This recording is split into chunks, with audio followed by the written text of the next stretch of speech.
Hello guys! Welcome back dito sa aking channel at i-share ko lang sa inyo itong isa sa mga legit na pwede nating lapitan kapag kailangan natin ng extra cash para sa mga pang-emergency na pangangailangan.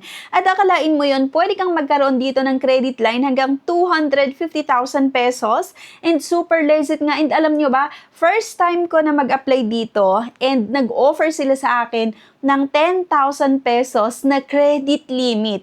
So, maaasahan talaga to kapag kailangan natin ng extra cash nga para sa mga pang-emergency na pangangailangan. Kasi para siyang credit card, no?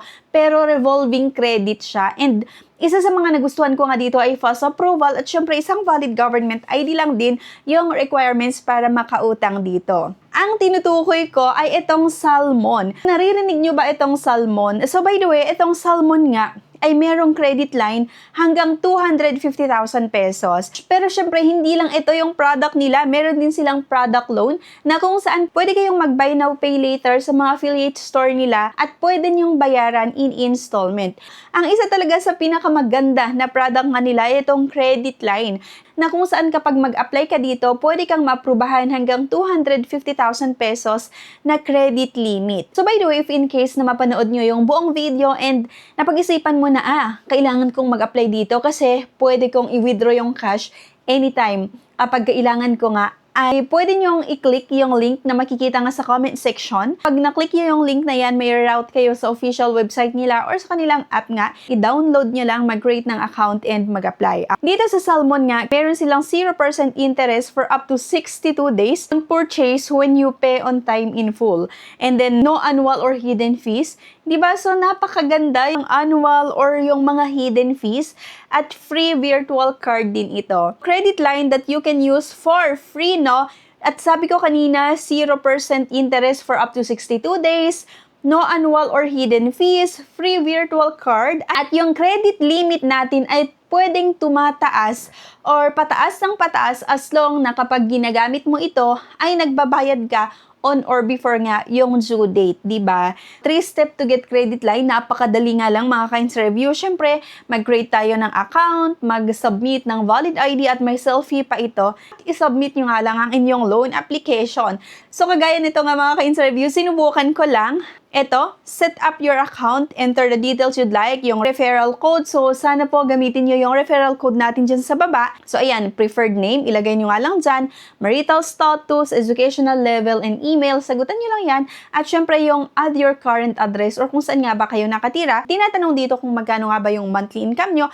At ito yung sinasabi ko sa inyo na merong facial verification. Ayan, may pa-facial verification.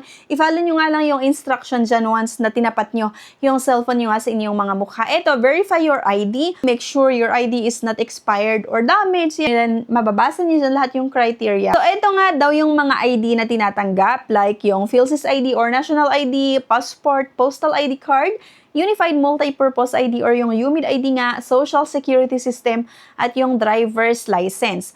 So, ito mga ka-ins review, pagka-submit ko ng loan application ko, merong nakalagay na loan online product, so get up to 50,000 pesos. In progress naman daw ito. Pagka-submit ko nga ng application ko dito, ilang minuto lang, besh. Yes, ilang minuto lang talaga yung pag-apply ko dito at ayan, we're reviewing your application agad-agad.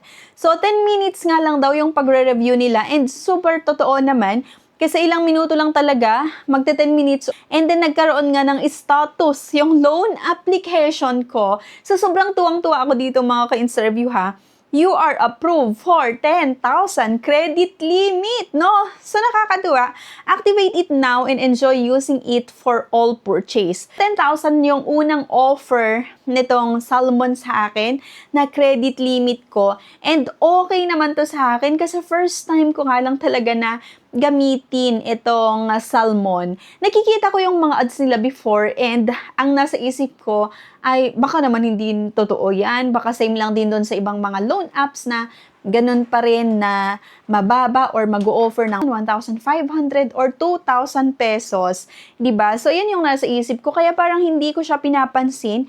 Ayun nga, 0% interest for up to 62 days. Siyempre, iniisip ko na parang siguro hindi naman totoo yan. Kasi marami yung mga legit na sinubukan ko na utangan din. Puro declined yung loan application ko. So, hindi ko inaasahan na magbigay sa akin ng credit limit na 10,000 pesos itong Salmon.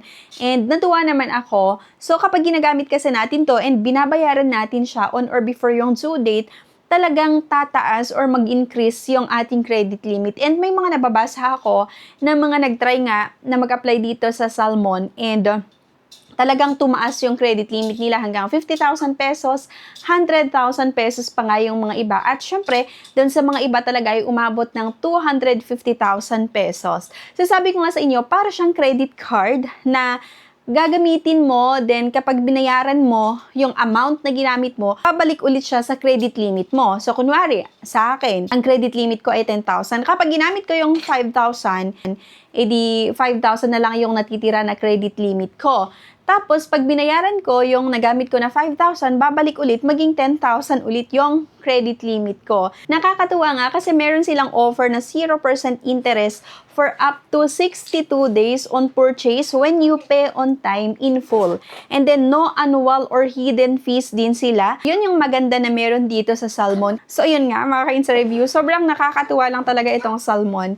And ayun nga, sabi ko sa inyo, pwede hanggang 250,000 pesos yung credit line or yung credit limit. Siyempre, para ito sa mga repeat borrowers nga or sa mga prove na laging gumagamit dito sa Salmon at nataasan or nag-increase nga yung credit limit nila. So, yun na nga, super ganda talaga nitong Salmon. Kaya kung interested ka nga na umutang dito, ay click mo na nga lang yung link na makikita sa comment section para mai-route ka sa official nga na website nila or sa kanilang app. I-download mo nga lang yan, then mag-create ng iyong account at mag-apply, di ba? So, ayan lang mga ka-Insta Review. Thank you for watching. Sana makatulong yung video na to sa inyo. Please don't forget nga to like, share, and subscribe na rin para maging updated kayo sa mga susunod na videos na i-upload natin dito sa ating channel. Thank you at see you sa aking next vlog. Bye!